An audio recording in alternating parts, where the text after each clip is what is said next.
Painted, penless learning. છેલ્લો દાખલો છે આ સ્વાધ્યાયનો અને આ સ્વાધ્યાય આપણો થાય છે પૂરો. શું કીધું છે ભાઈ? એક દુકાનદાર પાસે એક પેટીમાં 6 ટિકિટ છે. ટોટલ ટિકિટ કેટલી છે? 6.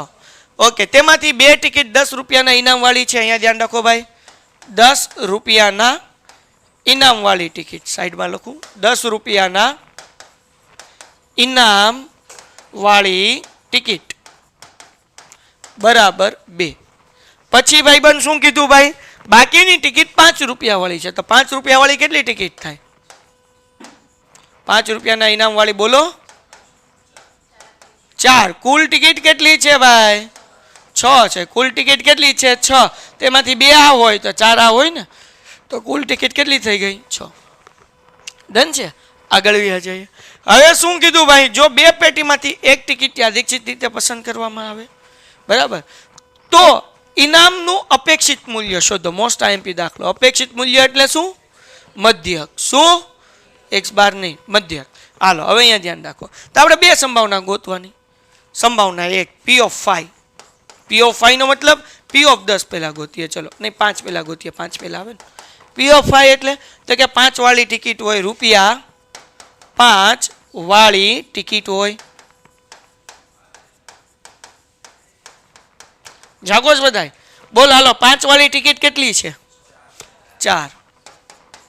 અને કુલ ટિકિટ કેટલી છે? 6. એટલે આપણે લખી નાખીએ m ના છેદમાં n બરાબર 4 ના છેદમાં 6. છેદ ઉડાડવાના નહીં, પછી ઉડાડશું, બે ના ઉડતા હશે તો. પછી 10 રૂપિયાવાળી ટિકિટ આવે, એની સંભાવના હું p of 10 બરાબર તો કે રૂપિયા 10 વાળી ટિકિટ હોય. તો હવે m ના છેદમાં n બરાબર 2 ના છેદમાં 6. બે જગ્યાએ છેદ ઉડે એટલે ઉડાડ નાખું. 2 દુ 4, 2 તેરી 6 એટલે 2 ના છેદમાં 3.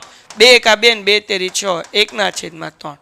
એવા છેદ ઉડતા હોય કે જેનાથી છેદ હરખો રહે તો જ ઉડાડવા, ને કે ઉડાડવાના નહીં. હવે મધ્યક ગોતવાનું છે. મધ્યક ગોતવા માટે x, એમાં 5 અને 10 2 ટિકિટ છે.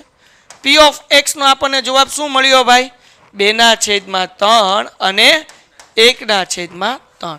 મધ્યકનું સૂત્ર તમને ખબર જ છે. મધ્યકને શું કહેવાય ભાઈ? મ્યુ કહેવાય, અને એને કહેવાય e of x, અને એનું સૂત્ર છે સિગ્મા x ગુણ્યા p of x. છે કે નહીં?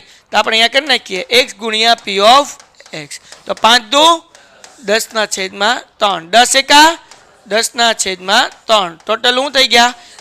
તો અહીંયા કાંઈ છેદ ઉડે નહીં, તો આ એનો મધ્યક મળી ગયો 20 ના છેદમાં 3. દાખલો પૂરો થઈ ગયો. આવો દાખલો એક્ઝામમાં 3 માર્ક્સનો પૂછાય એટલો. કોઈને કઈ ડાઉટ? સ્વાધ્યાય આપણો થઈ ગયો ફિનિશ.